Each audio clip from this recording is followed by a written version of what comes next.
Good evening, everyone. Welcome to Le Cordon Bleu. Today is World Pasta Day. So, Le Cordon Bleu, in partnership with Julienne Bruno, is hosting an exciting pasta recipe demonstration. To begin with, we will have a brief talk by Axel, the founder of Julienne Bruno, after which Chef Marco from Le Cordon Bleu, Master Chef, will be hosting demonstration using key Julienne Bruno products. Towards the end, we would have tasters and also we'll be open for Q&A session. We have some goodie bags, so please make sure you take it away with you. We will also be distributing some cheese towards the end, so please don't leave without it. Yes? And Axel, should I over to you now to start the session? Thank you very much. Hi, everyone. My name is Axel. I'm the founder of Julienne Bruno. One thing Ronaldo forgot to mention is I believe there are some students here today from Cordon Bleu. And he told me that, if you pay close attention today, you might also get extra points in your class. That's going to go towards the end of the year. All jokes aside, it's a pleasure to be here. When we started the business, we called the brand Julienne Bruno because of the classic French cuts, the Julienne cut and the Brunoise cut. So doing a collaboration with the Cordon Bleu is a dream come true. As a young brand, when you think about what kind of other brands you want to do partnerships with, Cordon Bleu was at the top of it. And I politely and persistently messaged Ronaldo maybe 30, 40 times until he said, okay, what do you want? And here we are. So I'll pass it on to Chef Marco. But as Ronaldo mentioned, once the recipes are ready, we have about 10, 15 slides about the journey of Julienne Bruno, how we went from building a factory to creating products to getting stocked in retailers and growing. So that's going to be a bit of a background story as we also then distribute the lovely recipes and for you to enjoy. So thank you so much. And last but not least, as Ronaldo also mentioned, we have some of our products at the end. We're going to put it into your goodie bags because they need to be kept refrigerated. Always coming late to class, I see, Phil. Because it needs to be kept refrigerated, we'll just put it in the bags at the end of the event so that they're as fresh as possible. So without further ado, Chef Marco, please take it away. Thanks a lot. So, 1 second. Cool. This is working. So good evening, everyone. First of all, recently is going to be here helping us and helping you, those amazing students of ours, right? And they're going to prep your food later on. So we're going to do a recipe, and obviously it's pasta day, so it's all plant-based. So I mean, like, there's a little bit of technicalities around how we make the dough. It's pretty simple recipe. It's very tasty. It's very Moorish. We'll start straight up without further ado. So the first thing that I will do, I will start working on my pasta dough, and as I mentioned, as we are doing a dough that doesn't contain any eggs, there's a bit of strategy we need to do around to try and and get a similar texture, because the issue is that we're missing the eggs. So we'll fix the color with adding just a pinch of of turmeric inside the flour, and I'm not using. I'm using semolina, so it's durum flour. I would be the same wheat that you would use for your dry pasta, right?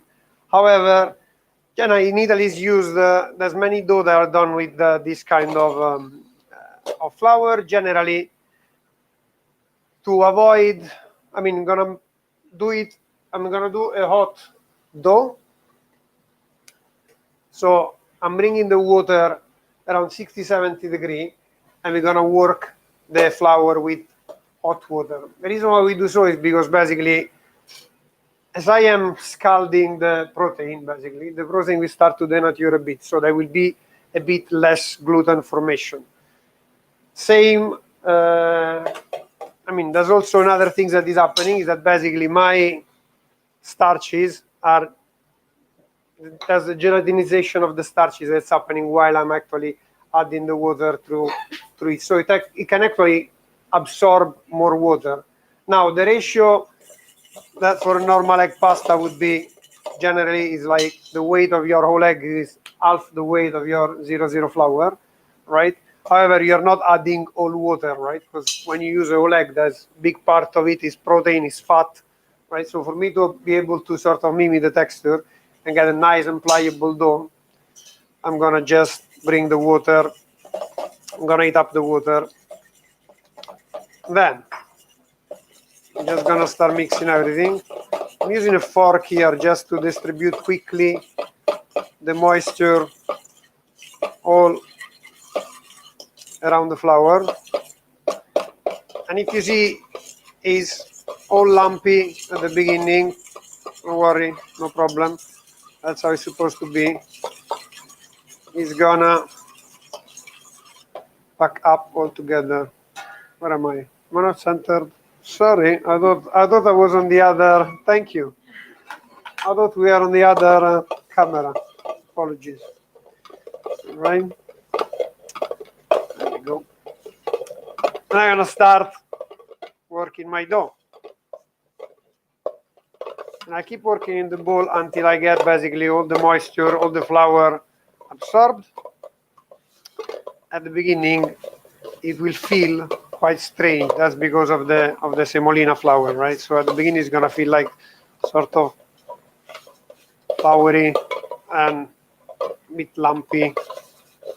But once everything is worked, and basically I don't have any more flour in my bowl, I'll just pass it through the table and I will start mixing it and I will start kneading it basically.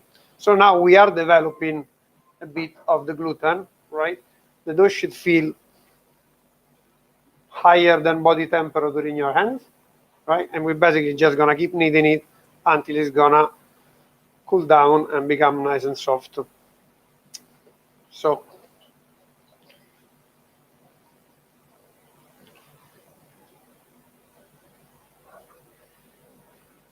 it will not take long. But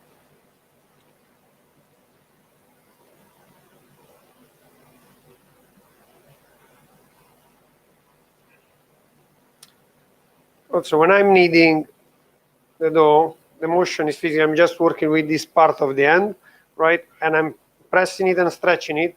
Then I roll it back and I turn it 90 degrees, and I will do the same on the other side. That way, we're gonna basically fully hydrate the protein and create a strong, strong dough. But because I basically partially cooked the protein, this will not be extremely elastic. So when we're gonna roll it through the pasta machine, it's gonna stay nice and it's not gonna stretch back.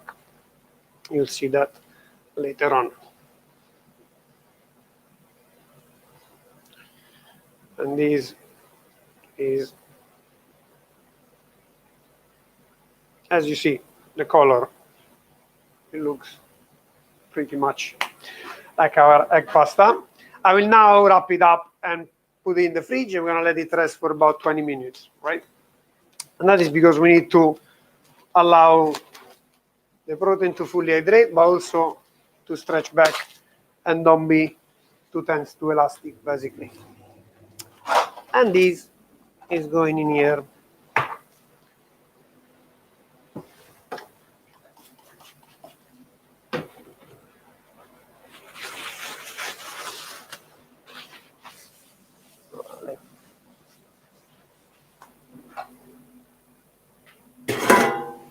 This only later on. Is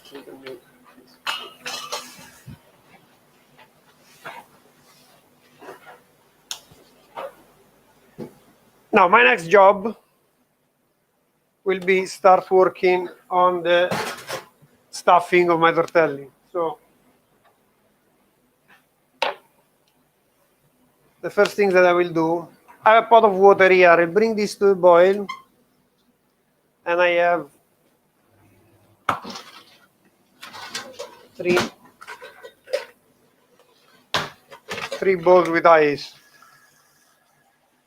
So I just prepared 3 different ice baths.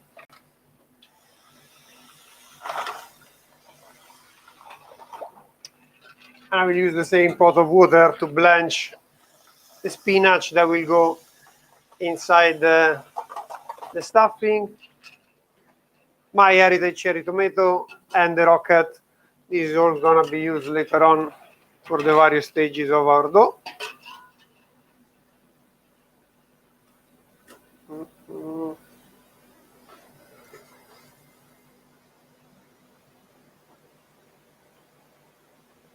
Beautiful.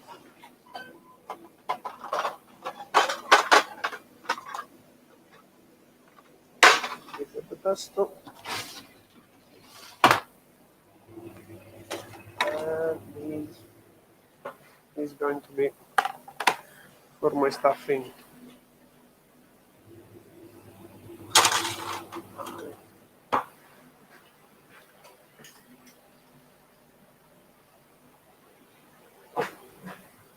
So my spinach have been already washed and have been trimmed. So, I mean, we're gonna blanch them and chop them anyway. So we really need just remove the larger stem. Don't, they're gonna be chopped.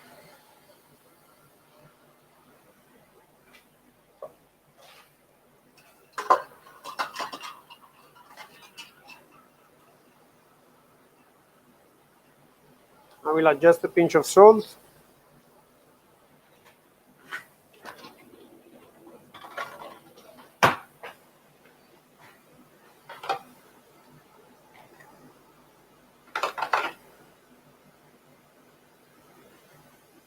So first things I will do, I will blanch my cherry tomato. These again, they've been washed already. This takes 10-15 seconds, no more than that.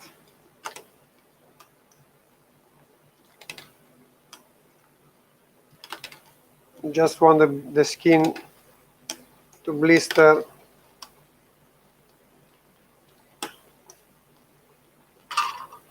And then we refresh them in ice water. Can they use the same water for my spinach?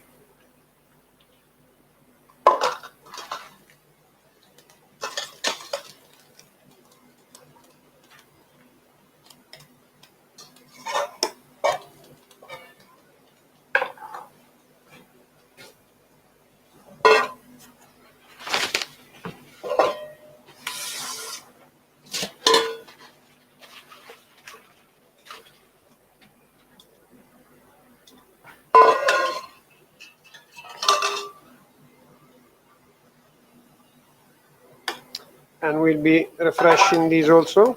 Oh, easy.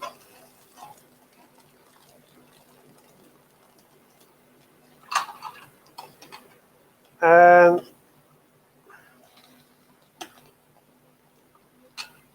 last, I will blanch also my rocket that I will use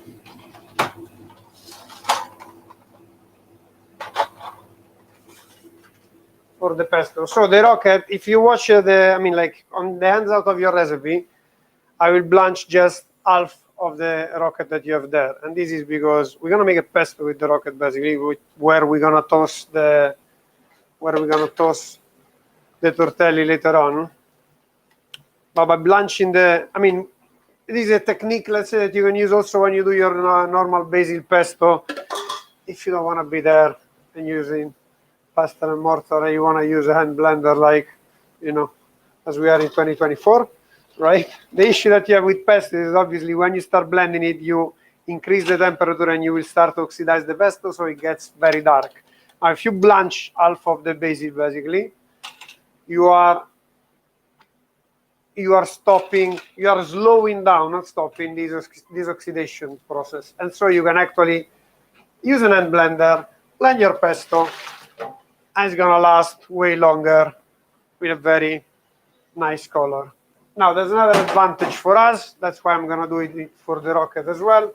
The rocket is not gonna turn dark dark green or anything. However, because we are blanching it, I'm sort of adding a little bit of water when I'm gonna blend it. So it's gonna make a nicer emulsion. It's gonna toss and it's gonna coat nicer our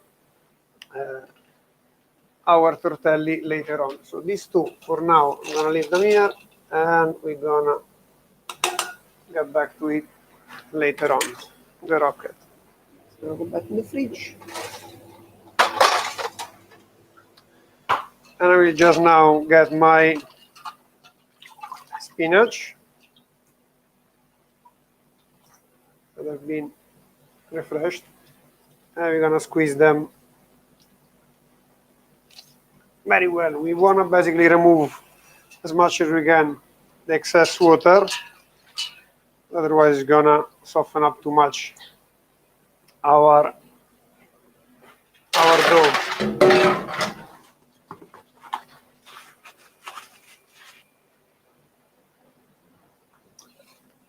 And I'm just gonna let me remove these. I'm just gonna finely chop my spinach.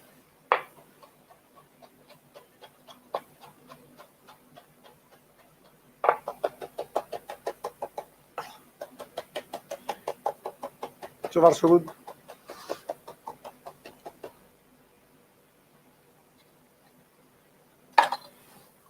Then I'll measure my super straccia and my cremata here. Those are the star of the show. That's where most of the flavor come.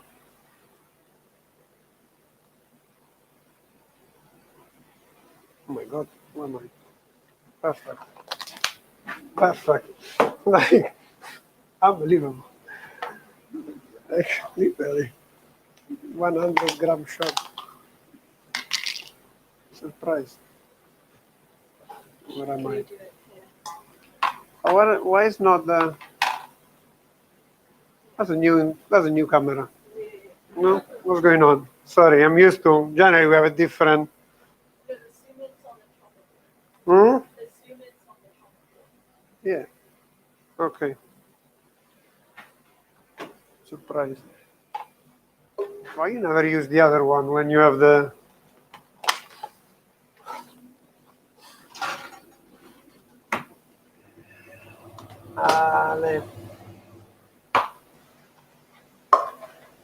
There we go.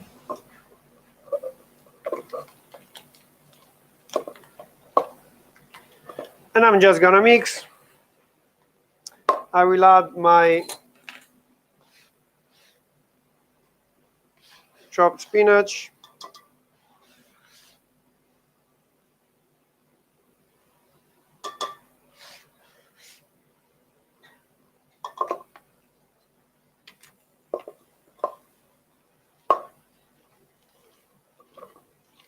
And I will season it.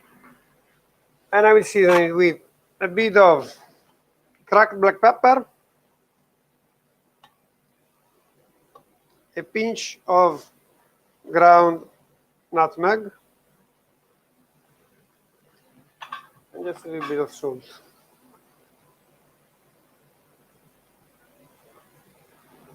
And that's it. Doesn't need anything else.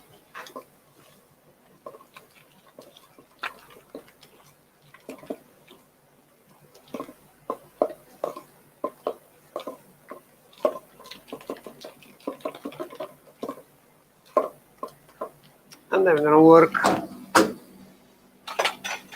I'm gonna transfer my stuffing into the piping bag.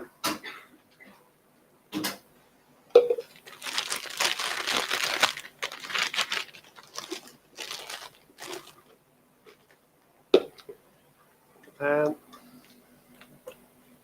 we're gonna start working the pasta. I need the pasta machine from third floor. Not been brought. Thank you.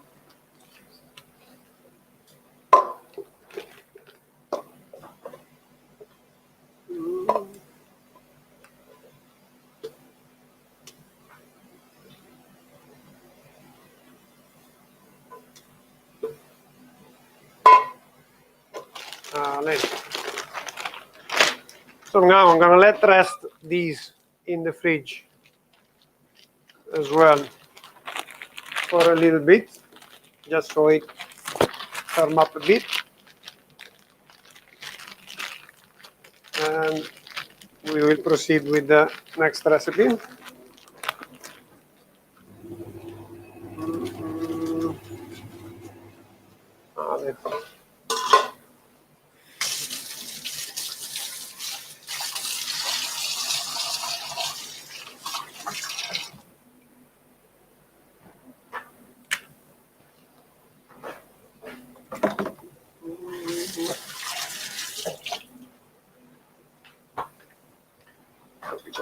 This one, use it after. This one, thank you so much.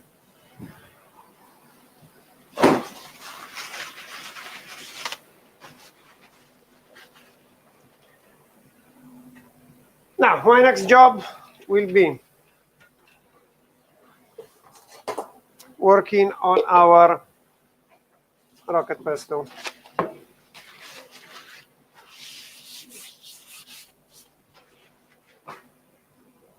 And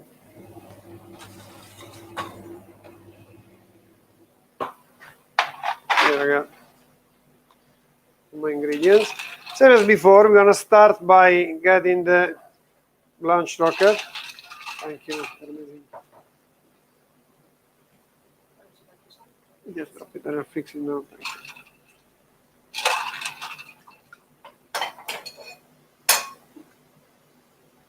So we squeeze part of the moisture and like before, we're gonna chop it. This is just literally to help the blender, otherwise it's gonna struggle a bit. And we get these on the base of the jar that we're gonna use. We then gonna get our measured rocket. These have been obviously washed before. And from the, I have some little extra rocket leaves that we're gonna just use as a garnish later on. So.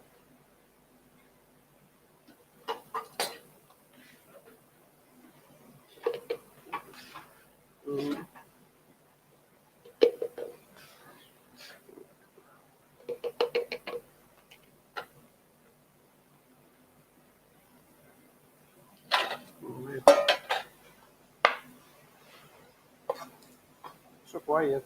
Oh, we should be that quiet. I was just first lesson they were.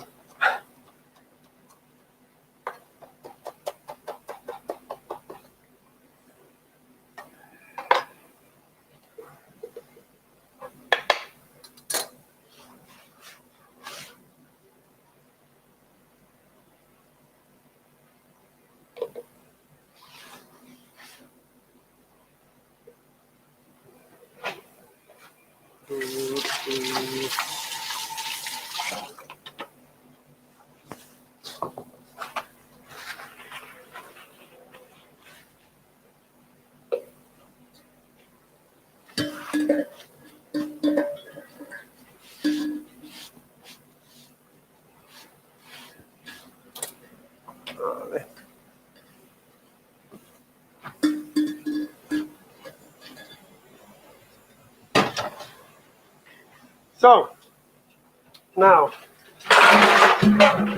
back to my pesto. I will now add the garlic. So for the garlic, it's been peeled already. I'm gonna just cut it, and it just need half a clove this size, and I will remove the kernel, basically the germ inside. This is generally, especially if you're serving it raw, that's the part that sort of is more hard to digest. So it's the one that you will dream about. Let's put it like that. right? If you have it for dinner, right? And again, I just cut it into smaller pieces just to help the blender job. And then add all my pine nuts. These have not been toasted because we're using the hand blender. There's going to be a lot of friction from the blade, so it generates a bit of temperature. So we don't need really to toast them because they tend to get a bit bitter if they get overworked. And I will now lastly add all my oil.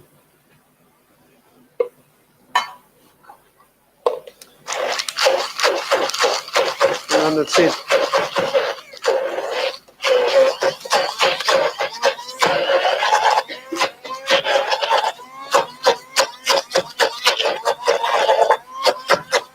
I'm gonna use the hand blender. I mean, as soon as we eat the wet rocket below, it helps emulsify everything and it makes it much easier.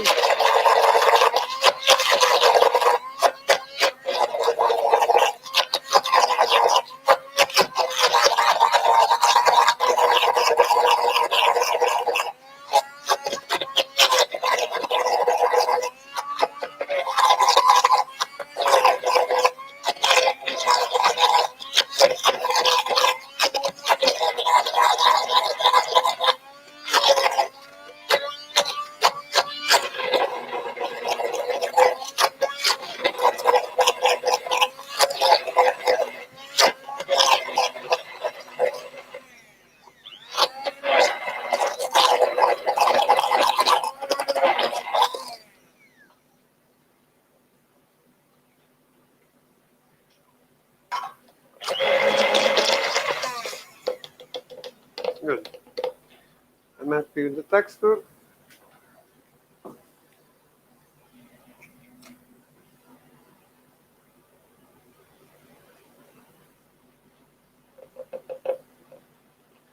And I'll save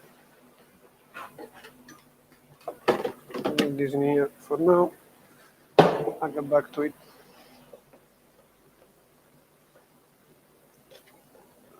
We now get all the pesto.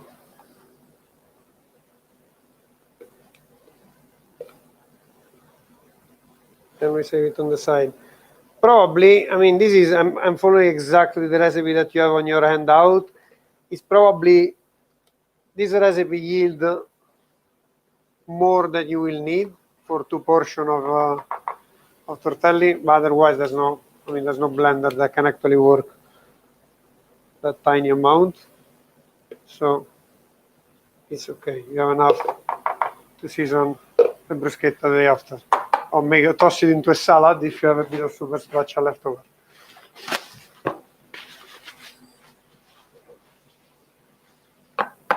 This, I will leave it here for now. You don't need. This is gonna go back in the fridge. And this we can leave it outside. Now it's time for me to start working with the pasta.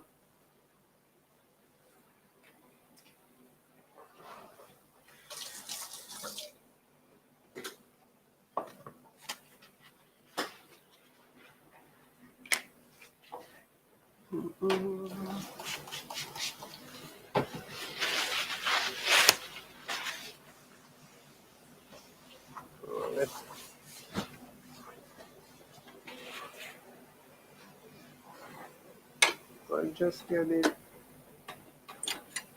I'll try to get these a bit closer, just to see where is the best.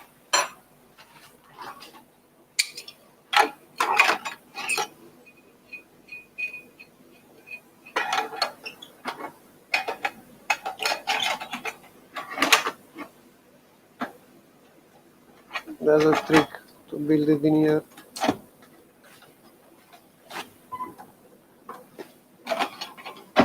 There we go. And, can you see it in the camera? Beautiful. Okay. That was the plan. Now,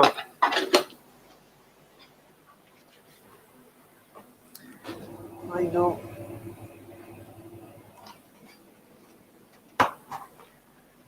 My dough is in here. Let me just.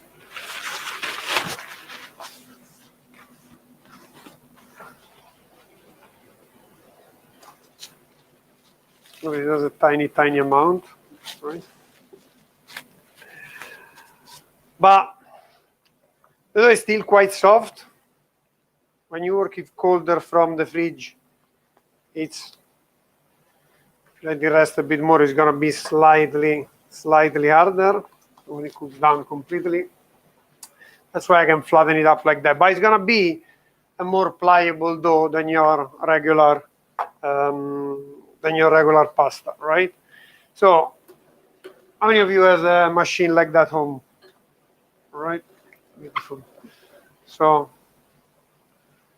that's the easiest way. Let's put it like that. But technology advanced. So what I'm gonna do, I will stretch, especially when we work it at the restaurant, right? Obviously, this is the professional version, so it's larger. The way we work it is always, and I'm gonna stretch it. And at the beginning, I'm not even looking at the shape. I don't really mind, right? A bit too thin, right?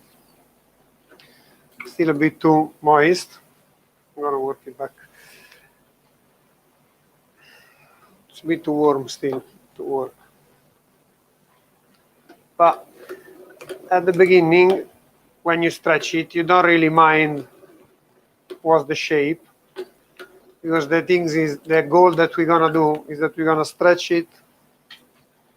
We will stretch it ideally 3 times this length. Let's put it like that. And now I'll show you why.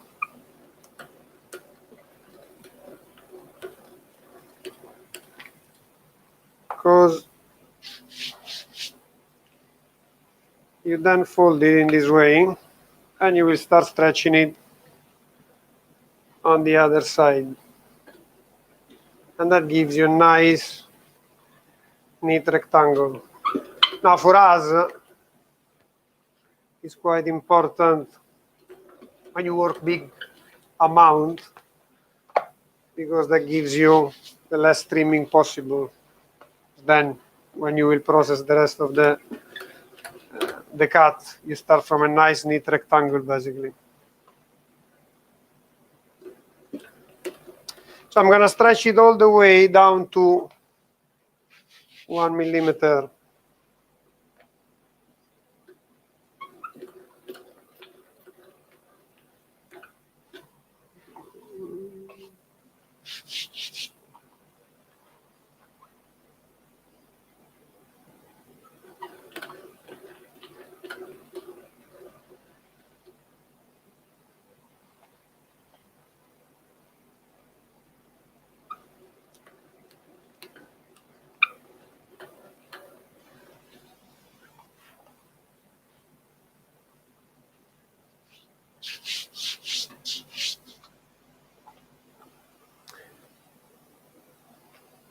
When we hit the last setting, I will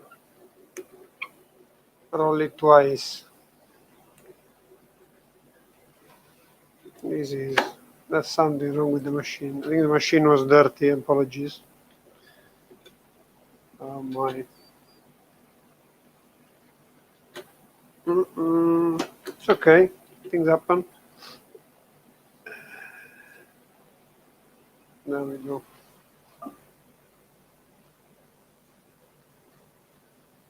Let's get.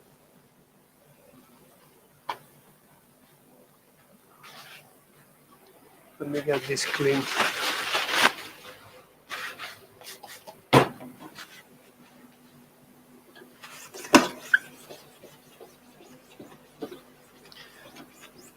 These are the machine They get used through the school, and so sometimes well,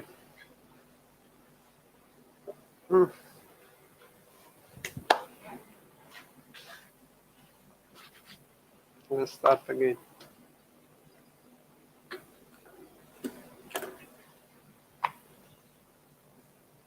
But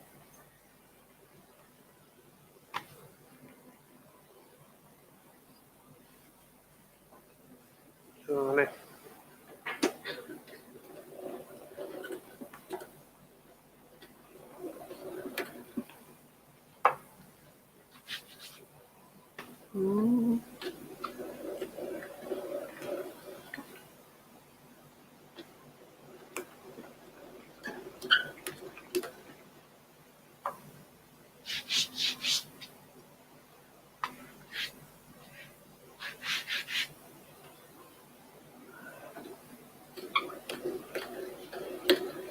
Vale. Let's see if this time is the right time.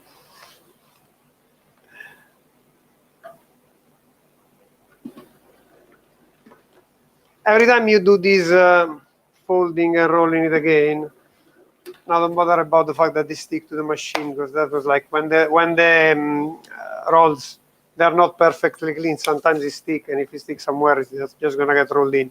But basically, by you keep folding it and passing it through one side and then the other, what you're doing, imagine you are sort of aligning the gluten and the way it's stretching. So it's not going to stretch back just in one direction, but you're getting it formed in a way that it doesn't stretch, but it's going to just keep the shape.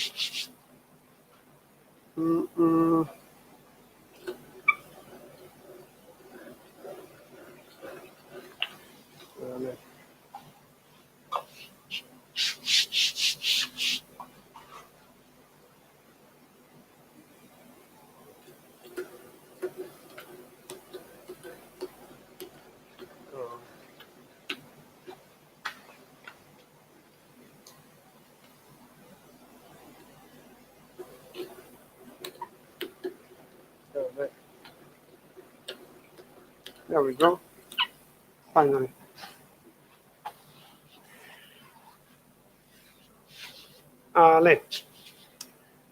Now, once we have it nice and neat, I'm going to cut the rings.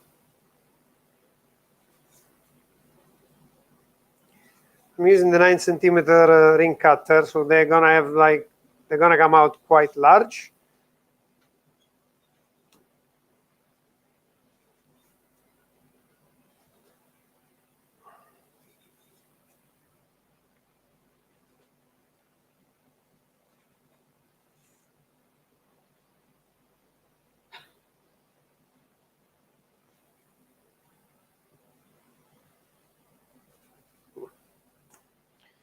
You should have more than 2 portions. We're going to serve 5 each, right? So generally you have some left over. The dough that is left over after you do this process, you don't need to discard it. The things I suggest though is that generally what we do with the trimmings, like that, because you keep working it and you're adding flour, this one is going to be slightly harder than this one. It's going to be less pliable.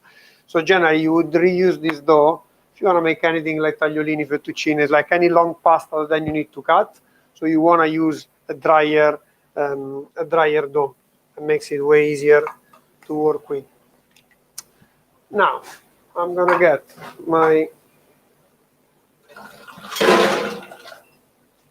I'll just get, you just need a bit of water.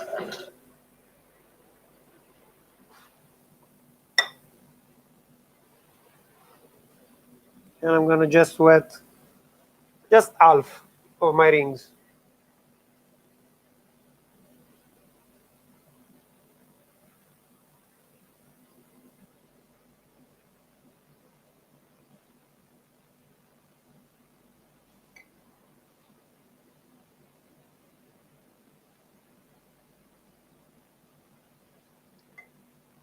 these I'm gonna keep aside. Then I'll then get my stuffing.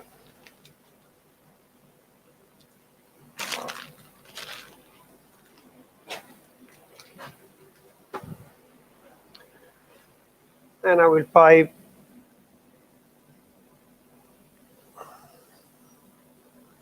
some of the stuffing in the center.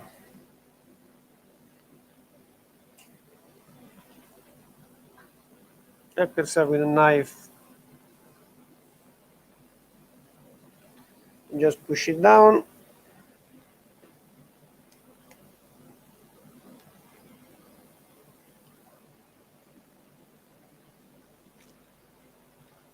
And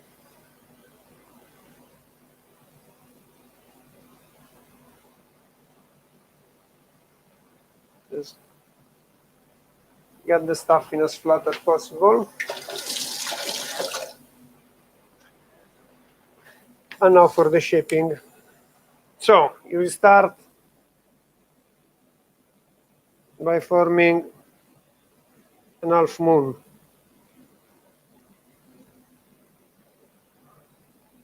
And I'm pushing out as much air as possible. So at the beginning, you just let it touch in this way, and then you push out all the air and give it a nice, neat half moon shape.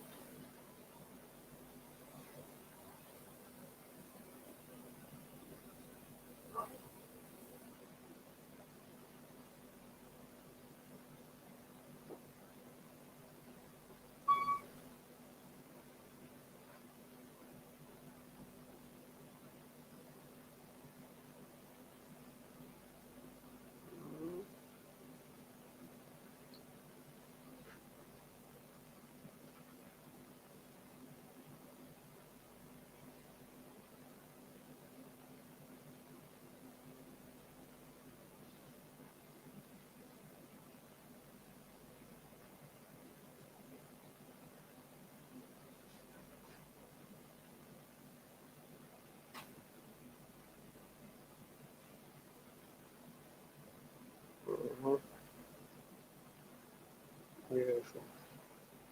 Now, once we have them like that, to create that nice belly and the fold, the easiest way for me is always I grab the tip in this way, and then I just push on my ring finger, and they fold in this way.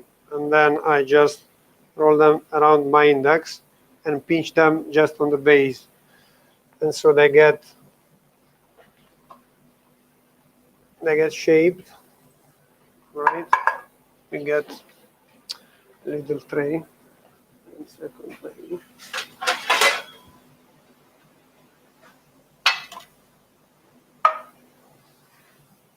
And then we're going to let them sit on a tray with a generous dusting of semolina flour. And that's how we shape them.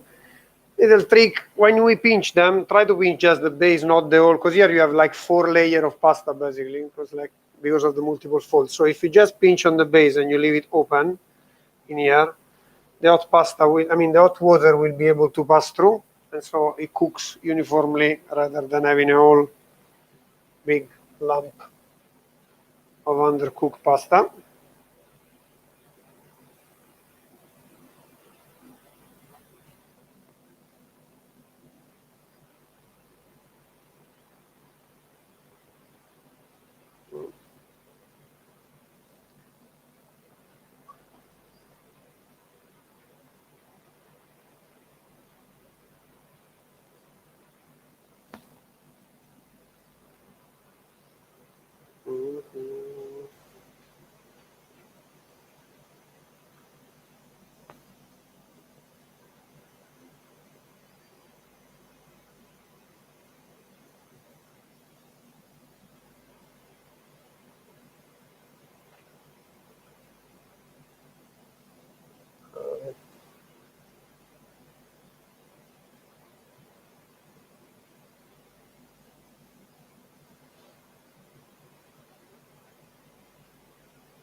And this will be your tortelli.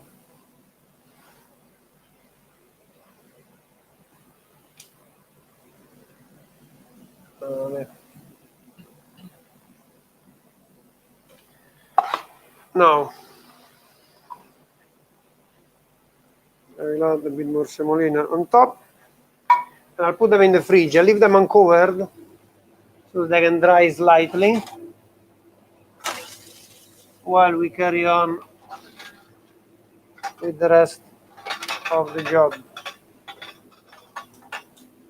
We will take it out. We will put it in. Oh, careful, careful, careful. We will do it.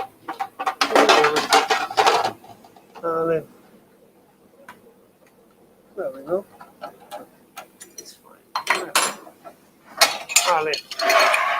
With this we're done. And with this we're done. I'm gonna give a quick cleanup and we're gonna attack the tomato. It's gonna be the finishing of our sauce.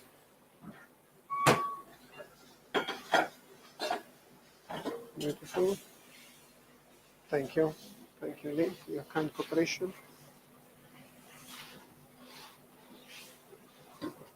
Amen.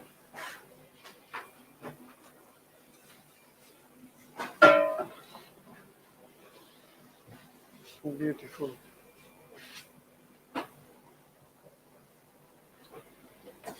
They're never that nice when I'm doing it, by the way. On a normal school day, never that nice. That's because of the camera. We should have camera more often. So now I get back to my cherry tomato, and these we're just gonna peel them. Actually, just a couple of paper towels just to dry them out a bit.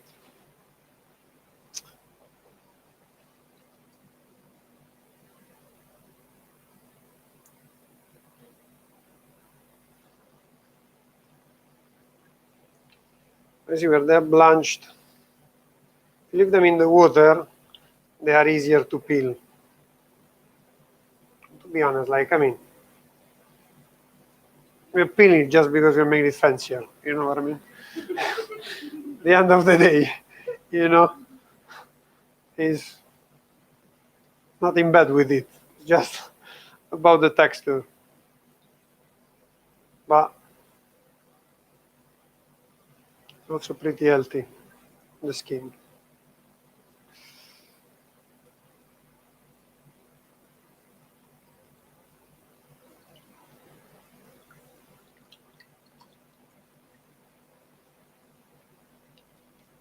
Amazing job. Huh? When I was working, when I was in Italy, I was in the pasta section. I had to do like 1.5 kilos a day, more or less.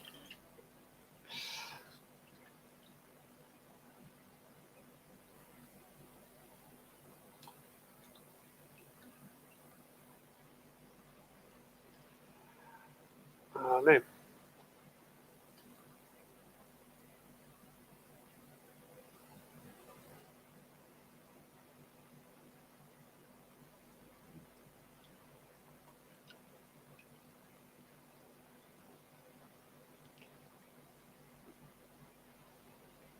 When you use heritage tomato, the ideal way, obviously, if you want to do this job, is to, I know it's even more tedious, but divide them by color.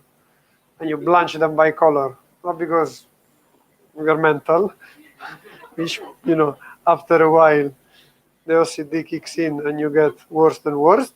But it's because actually some of them, like the green ones, have like a very, very tiny, like thin skin, right? So they might overcooked, right? So,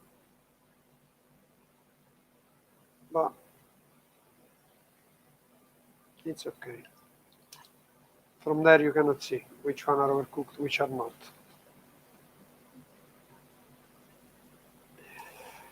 Ale, This also is done. This one, I'll throw it later on.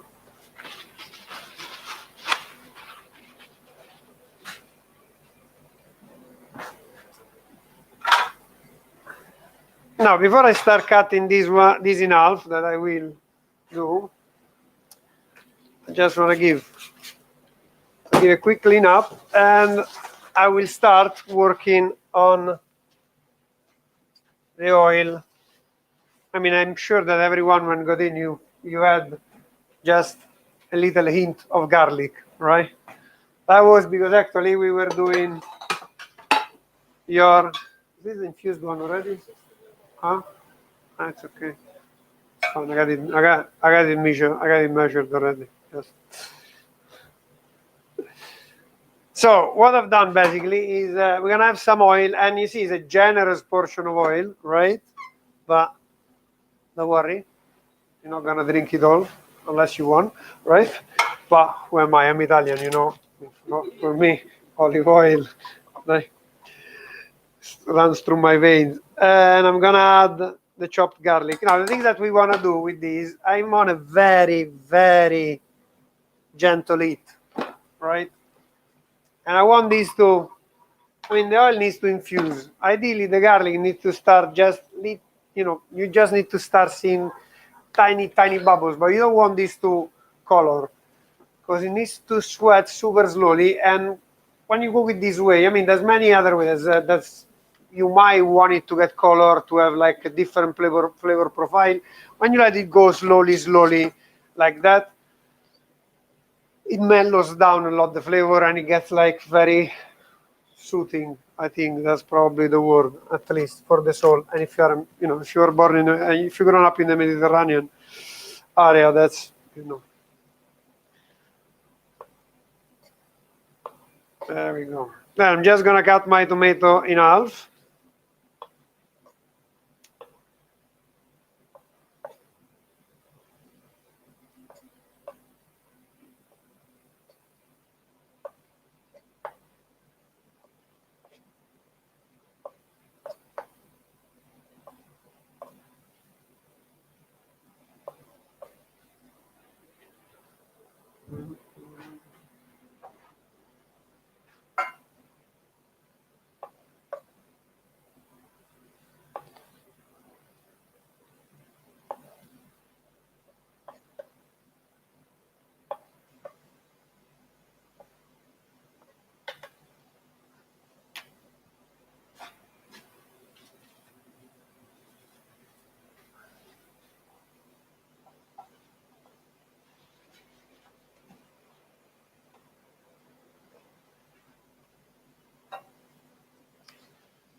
And you're gonna keep them here. Not sure if you can see any tiny bubbling, but it's happening. You should get a bit of the smell though, at least. Here is smelling delicious again. Now,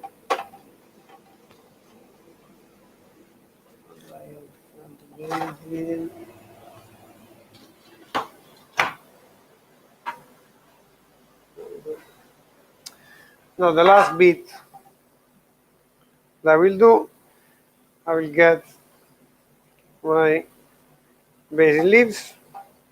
This everything has been washed already.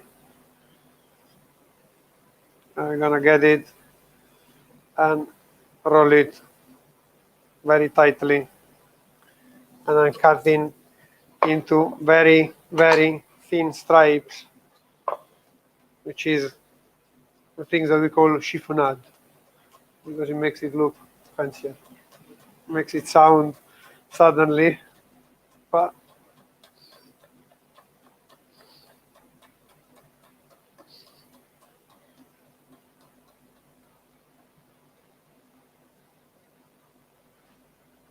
Ale.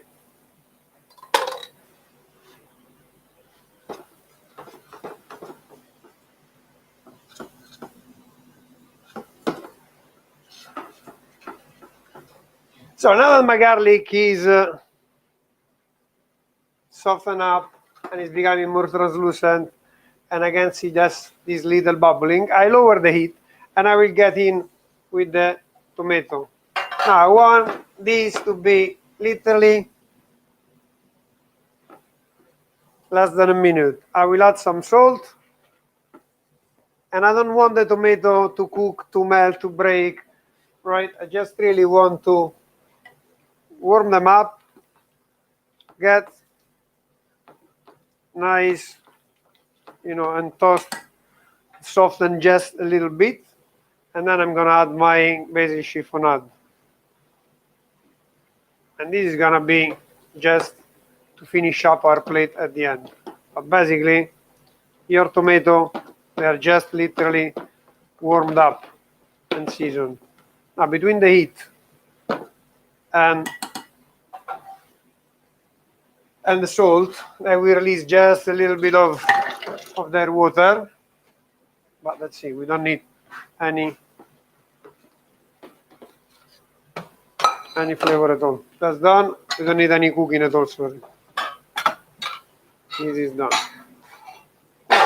I'm basically ready for the pasta. Thank you.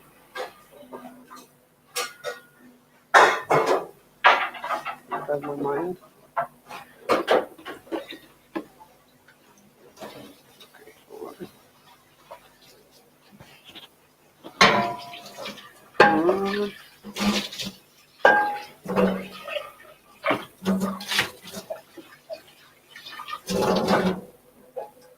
Ale.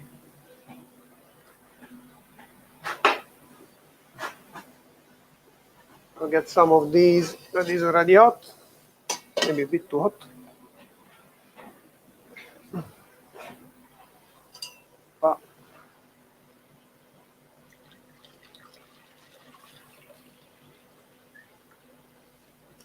bisogna want to top it up. And we're gonna bring it to boil. Now, I'm gonna add salt. In this case, I will add rock salt because I have. Right? I'm gonna add any salt. Doesn't really make difference. In Italy, to be honest, you generally would season with rock salt because rock salt is cheaper. Right? In this country, rock salt is more expensive than table salt. No idea why. Still didn't figure it out, right? But so with salt, any salt would do. The important thing is that you put salt and that you're not gonna be shy with salt. So every time I season the water for the pasta, and people look at me shocked. That's for this amount of water. That would be it. That would do, right? Now, unless you are born in Italy and you can eyeball it because you cook pasta since you're a kid, that's a perfect ratio, which is actually 1% of the amount of water. So if you have 1 liter of water, it's 10 grams of salt, which is gonna look like a lot. It always does, but that's what you need. Believe me, right? Now, Ale. My pasta is cooking. We're gonna warm up 1 plate. I'll put in the oven. I'm gonna warm up 1 plate in the oven. And just use the lid.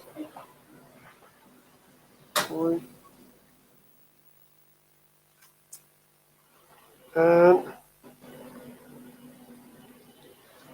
I'm just gonna get my tortellini. Now the water needs to boil, obviously, but gently, especially when you're doing stuffed pasta, because otherwise it might break while it's going around. And here in my pan, which is it's warm because here it's quite warm. I need it piping hot, right? I will just add some of the rocket pesto.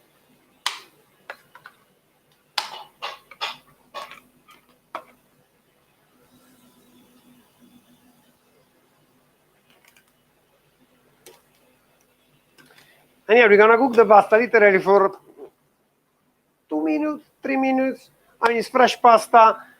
There's not everything inside is is already prepared and ready to eat, so it doesn't really need too long cooking. What we are trying to do is to thank you for your kind cooperation.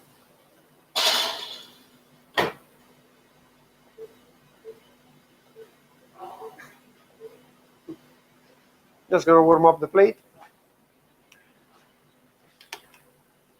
What we need to do is basically just wanna cook the dough.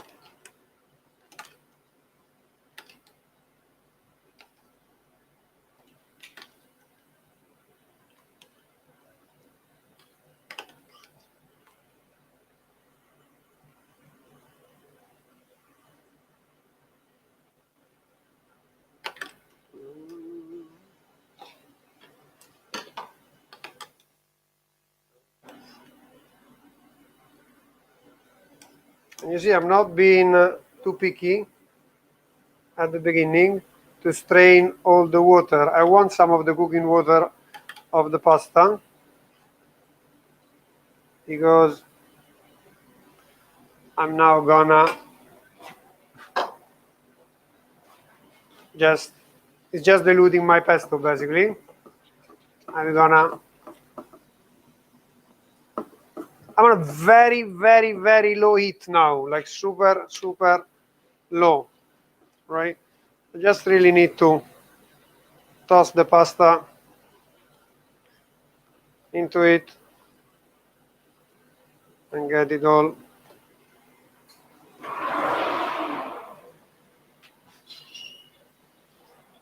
nicely done. My plate is warm.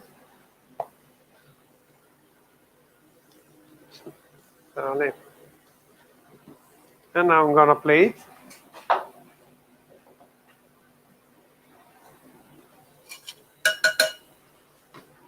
Thank you. Where are we now? Where's the camera?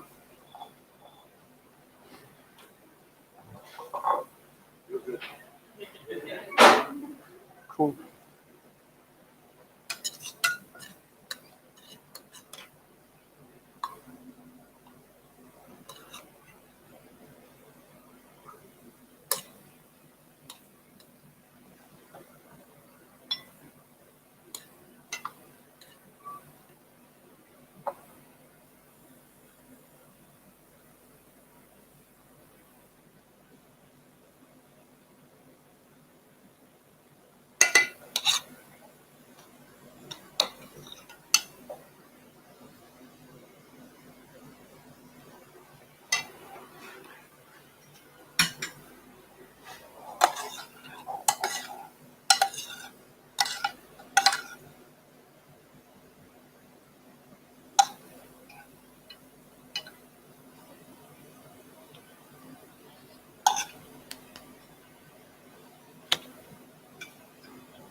And then I'm gonna finish it with a couple of basil tops.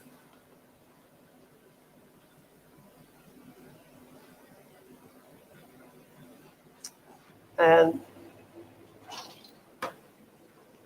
some pretty rocket leaf.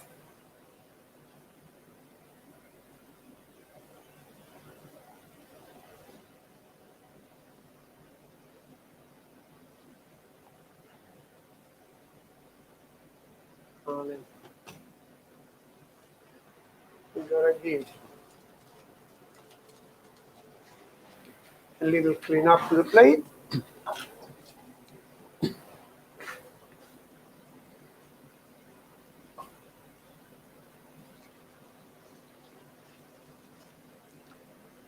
And there you go. There you have it. Now, for you, well, we're gonna prepare this. Don't expect this plating. Something on the same, right? But I'm telling you, it's gonna be as delicious. When we prepare, you're gonna taste this. It's gonna be the guinea pig. Would you like me to taste it now? Of course. All right. I mean, what's the purpose of food? It's not being eaten. There you go. Thank you. You. I will have fun. turn so that everyone can see There's me. gonna be more. Don't worry. That doesn't count like the portion. But please be my witness. Oh, There you wow. go. There you go. Chef, this is amazing. Thank you. We carry on then. Amazing. The rest. Right? So, Cool. you might be wondering why I have a keyboard. I think this is the buttons I'm going to press to continue with the presentation. So let's see who is paying attention. To give color to the pasta, what ingredient did the chef put? Okay, that was an easy one. How many seconds did he have to blanch the spinach or the rocket? 15, okay. And a little bit more difficult, what is the name of the cheeses that he used? All right, cool. That was my cheeky plug-in. Cool. So a little bit about Julienne Bruno. So prior to starting this business now about 4 years ago, I used to work in the world of restaurants. I used to work for a UK restaurateur called Alan Yao, who is well known for having created brands like Wagamama, Hakkasan, Princi, Busaba, and 30 other restaurants, from fine dining to fast casual and everything in between. My role was a little bit about everything in between, from brands to concept development to you name it. And that was kind of my training in the world of what it takes to create layers and layers of quality when you create either a brand, a project, or a business. Julienne Bruno is, inspired by the years I spent working with Alan. Following my work with them, I was fortunate enough to bring on board the business another person called Chi San, who used to be the original head chef of Wagamama in 1992. If he was here, he would not allow me to share the year that he started it, because he says it makes him feel old, but I think it's something to be proud of. And if you're a fan of the chicken katsu curry sauce, he is the one who at the time had put it together, and I believe there was around 52 ingredients. I don't think that's the case anymore. But Julienne Bruno, it's a homage to the world of cuisine, it's a homage to the world of working with ingredients, the Julienne cut and the Brunoise cut, hence the name Julienne Bruno. And that's because we wanted to create a brand that was inspired in cuisine and in food, and not necessarily, although it's a vegan brand and I'm vegan myself, we didn't want it to be something about saving the planet or something sustainable, because I think there's so many brands that already do that well. I think we wanted to create something that was more about, hey, what can you create? What kind of dishes, what kind of desserts, what kind of memories that you can create? Because at the end of the day, food is an incredibly emotional thing. I'm sure everyone here has an idea of what is the best pasta that they've eaten, possibly by their grandparents or a family member. And we wanted to play into that world of emotions. So this was us back in 2021, an empty warehouse in South Ruislip. Does everyone know where South Ruislip is? Show of hands. If you're wondering why South Ruislip, there's south of France, south of Italy. South Ruislip is where I believe the next food destination is. So if you're looking to purchase some property, this is a good place to invest in. And we basically took over an empty warehouse and we built a factory, a production kitchen from scratch. Now, we had experience in building restaurants, but we did not have experience in building factories. And that was a big learning, for sure. And we're still improving it and building it since. And as you can see here, this gentleman here is Chi San. He's the person I mentioned. Next to him is actually Linda. She was instrumental in helping us in the early days of the journey. She is the sister of Alan Yao. And if you know the famous Wagamama bowl of this girl drinking the little broth, that's her. And a few other gentlemen that also were part of the building team there. We built the brand with the help of also a Spanish chef called Albert Adria. So he used to be the head of creativity of a restaurant group called El Bulli in Spain. They were innovating in molecular gastronomy. They were one of the best restaurants in the world, I think 10 years in a row. And it took me also around a year and a half of polite persistence to convince him to get involved with our project. And when we did start that, when we did start that, he wrote two sentences on the wall, on the whiteboard. The first one was, don't imitate, create. Of course, when you're creating a plant-based product in a world where you, of course, take inspiration from, let's say, a dairy product, etc., there's always a tendency to, let's try to make it identical. Let's try to make it, 101. Let's call it vegan burrata or vegan something. So the first sentence he wrote was, don't imitate, create. The second sentence he wrote was, don't compare, enjoy, which, by the way, unfortunately, is something that we naturally, as humans, always do. It's like, oh, by the way, this is not as firm as a burrata, or this is not this as XYZ. And I feel the real change there is language. If you think about every single word that I'm uttering today at some point was invented in the history of humanity. So when you say something is called a burrata, that is human invented. So that is where you take ingredients, you process it, you shape it, you package it, and you sell it. You say, this is burrata. So for us, we thought, let's do the same, but using different ingredients. Let's take ingredients such as soybeans, let's ferment them, let's shape them, and let's create a new product, and we call it Borrella. So it's burrata might have existed for a few thousands of years. Borrella exists since 2021. So that's the logic behind some of the namings there. And as such, we created what we call Collection 1. These are the 3 products that we brought to market now about 2.5, 3 years ago. So we produce everything in South Ryslip. We work with raw ingredients. We create the products. We do the packaging, and then we ship. We sell to restaurants, we sell to retailers, we sell online also through partners like Ocado. And the 3 products that we created are Borrella, Superstraccia, and Cremata. A little bit about the products themselves. Borrella was the first of its kind of a product that has a creamy interior, it's got curdles, and it's a sphere. So it is inspired, again, by the world of vegan, by the world of burrata, but we don't actually call it vegan burrata. Number one, is because when you do, Italians get really pissed off and say that is not a vegan burrata. And number 2, I realized the moment that I was pitching to restaurants, I was pitching to the big mama group, so you might know Circolo Popolare, Ave Mario, and I was in front of the executive head chef, big gentleman, tattooed up, and he's looking me straight in the eyes, and he in a sense, he was saying, I dare you to call this vegan burrata, and I said, this is Borrella, and ever since it's stayed that well. It comes in 1 pack, which is 115 grams, and it's something that you can find in different shops. Here are some images from our community. Some of the members who have created some of these recipes are also today here with us, joining us as guests. And as you can see, it's an ingredient that is versatile, it is clean, it is something that you can use in many places. Second product is Cremata. It's inspired by the world of cream cheese. It is a whipped product. And it's something that, many chefs have called it the modern pastry chef's new best friend, because you can create cheesecakes with it, you can create frostings with it.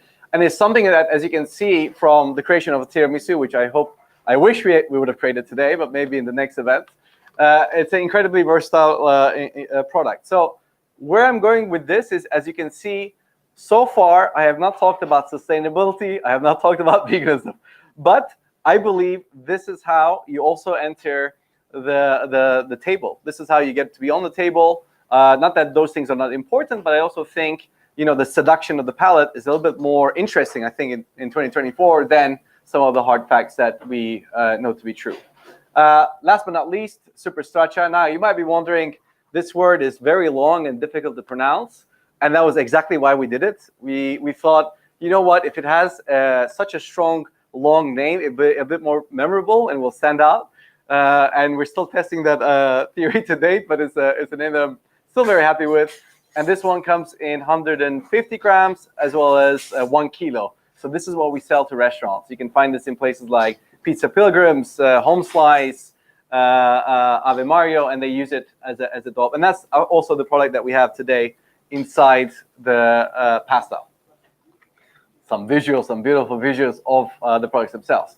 And this is what the 1 kilo trays look like. I appreciate that we do work with also some content creators that if you want access to the 1 kilo, we can also make it available for larger events.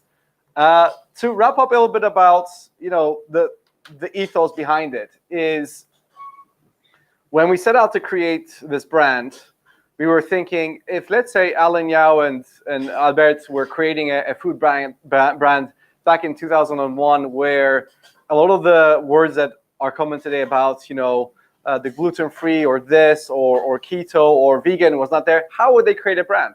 And our idea was they would go towards quality, which is, in the end of the day, what every chef looks for. They look for good quality ingredients to be able to create dishes. So for us, the whole mission for Julienne Bruno has not been to be known as a vegan brand or a sustainability brand, but one which is a brand of good quality ingredients.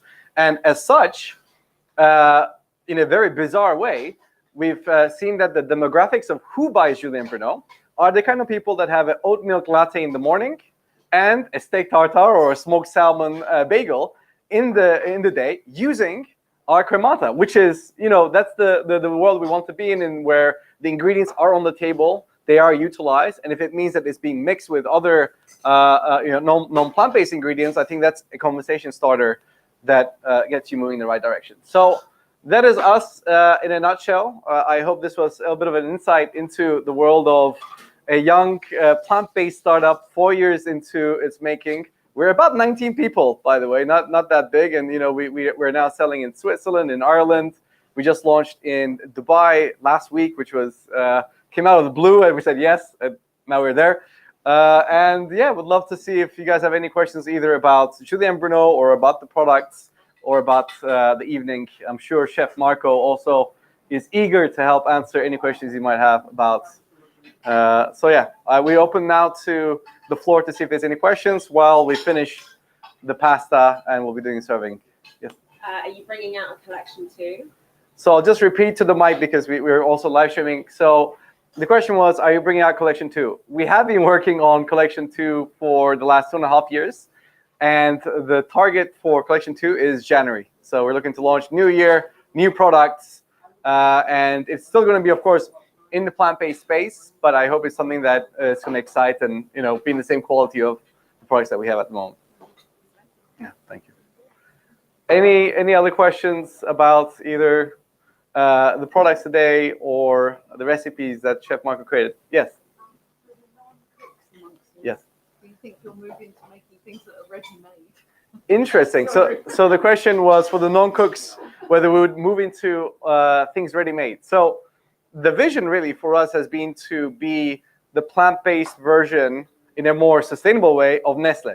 Meaning every single item that is in the supermarket that has animal ingredients in them, we want to create versions of our products, be it filled pastas, pizzas, ready-to-go meals, desserts.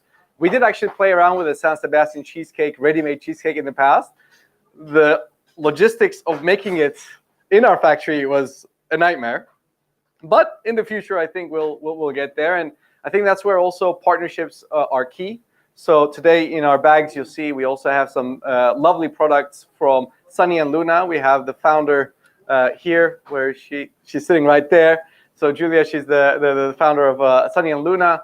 They have amazing gnocchis, and I do believe they might be moving into other types of pasta in the future. Maybe yes, maybe not. I don't want to give it away. But if that's the case, I'd love to have our cheese inside those pastas too. So us partnering with other people who are innovating is also a way to bring products to the market.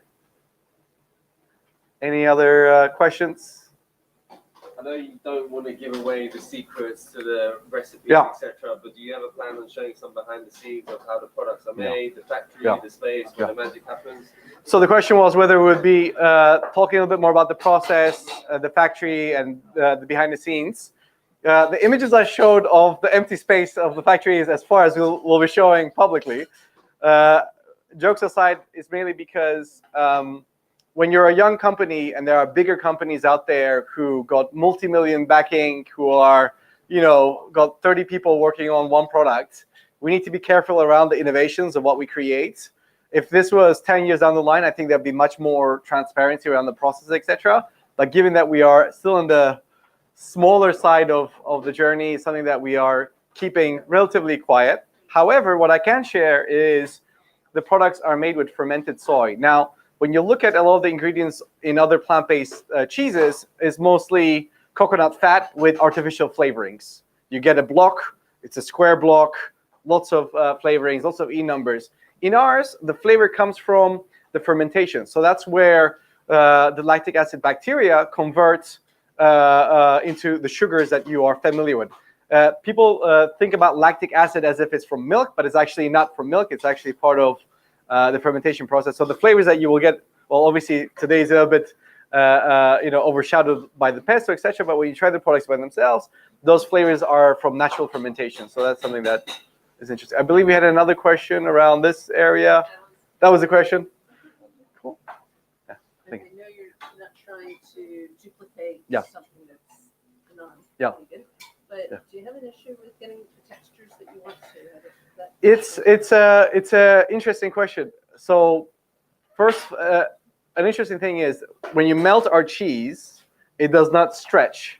It's a question that we got 100 times. Like, well, hey, how can you make it stretch? If you can make it stretch, I'll sell it in my restaurant. I'll sell it in 300 places. We could make it stretch, but for that, we'd have to put ingredients into the product that we wouldn't feel comfortable feeding our own families. So there's always that decision between, okay, how much do you want to make it a success versus how much are you creating a product that is true to your ethos? And that's why, for example, for us, when we got the flavor profile right and the initial textures right, we're very happy with this world of ingredients, and we won't push it that much further. But who knows, in 10, 15 years, there might be new innovations that are both healthy as well as functional that allow you to give the famous stretch of dairy cheese. Any other questions? So the development is done between myself and our head of product development, which is the Spanish chef that I mentioned, Albert Adria. He approaches it very methodologically. The first thing he did was also create a list of every single dairy cheese and how those are made. So he went through all of the processes.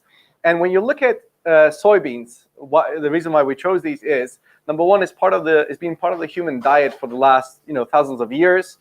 In most Asian countries, soy products are almost bigger, and not almost, they are bigger than dairy products in the Western world. So in a sense, soy is almost like the cheese of many countries out there. So we wanted to see what natural ingredient could we take and see how the flavors develop as you start playing with different cultures of fermentation.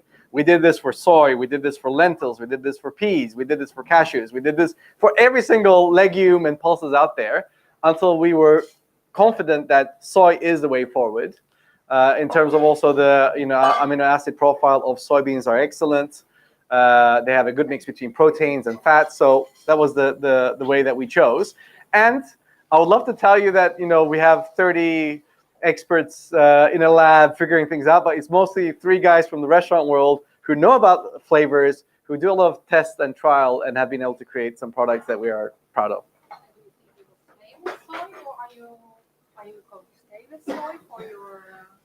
So collection 1 is full soy. Collection 2 is still soy because of the factory that we have. So when you build a production facility, you have to be very careful about contamination from other ingredients. So if we were to put cashew in another cheese, suddenly you can't have a clean label that says allergen-free or nut-free, etc., etc. I think on the long term, we could definitely explore other products. In the end of the day, our vision is to create good quality products. So we're not necessarily tied to soy per se, but for the near-term future, we're still very much in the soy world. Yeah, thank you. Any other questions? I feel that the food has started being delivered to this side, so maybe I'll focus it. So the question was, any plans to expand to the US? We would love to. We were, last year, 2023, we were voted the best-selling brand of Whole Foods market, which is in the UK. And that then inspired the US Whole Foods to get in touch saying, hey, when can we have you in the US? Now, a few things need to happen for us to be able to sell in the US. Number one, shelf life needs to be significantly improved unless we build a factory in the US to meet the US market. At the moment, the products, because they're fresh, they have shelf life between 11 to 25 days, which is typically where dairy cheeses are. But for us to be able to get it across, we need to either find a way of freezing it without the texture changing, or finding a partner in the US that can create the products for us. So I would say it's probably a year and a half, 2 years away from doing that. However, in Europe, we're already in Switzerland, we are in Italy, so in Ireland, Italy. We're working on Italy, and we're working with some partners in bringing that to the market. Yeah. Any other question from the side that hasn't received food? Yes. How would you describe the texture of this super? Super Sacha, yes. Yeah. superstraccia is the filling of the Barilla, and if you don't know the Barilla, then it's obviously hard to explain. But it's somewhere between a cottage cheese and a stracciatella style cheese. It's creamy. It's got curdles. It's got that milkiness that is familiar, and that's why when you're creating new products, you want to strike a balance between for it to be both familiar and also new at the same time. Because if it's too new and not familiar, people will like, what is this? What does this taste like? It's strange to me. And for it to be identical, obviously you'd have to use dairy ingredients. So that was the texture side of things. I have one, but for the chef. Okay. Yes. If you don't have a pasta machine, what's the second best way, if there is a way? Rolling pin? Fair enough. I'll repeat this. So the question was, if you don't have a pasta machine, what's the best way to? Yeah. Rolling pin is the best way to roll out. Otherwise, use your hands. Now you know there's tiny version on Amazon. You can do the job. Pretty quick. It's very, very delicious, by the way. Thank you. It's lovely. Maybe do the job. Do the Any other questions? How much do you manufacture? So at the moment I'm thinking how to answer that without giving away my commercials. I'd say we're at 60% capacity of where we can go. But as with any startup, the term of capacity and limits, or what you can produce, is always a moving goal. A year and a half ago, I would have said we're at 100%, and now we're at 60. So we're going the opposite. We're getting more capacity, and that's because, number one, we learn better how to work with the ingredients. Number two, the thing about scale is you need to invest in equipment that allows you to replicate certain processes that previously you could do in 10 kilos, and now we can do it in 100 kilos, which should give you an idea around how much we're producing. Any other questions? So most of the ingredients are sourced from the UK, as well as in Europe. So for example, our soybeans are coming both from France and from Italy. Our coconut is sourced from Thailand to Germany, and then Germany to the UK, and then the rest of the ingredients like salt, etc., are from the UK.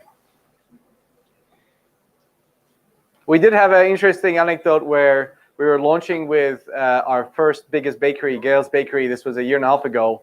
And 2 days before we launched, our coconut fat got stuck in customs, 900 kilos. Again, a little nod to how much we're producing. 900 kilos got stuck in the customs, and we had to drive on a Friday night all the way down and try to convince why this shipment needs to come through. And we managed to do it lastminute.com, and the products were able to launch, which is a bit bizarre, but yeah.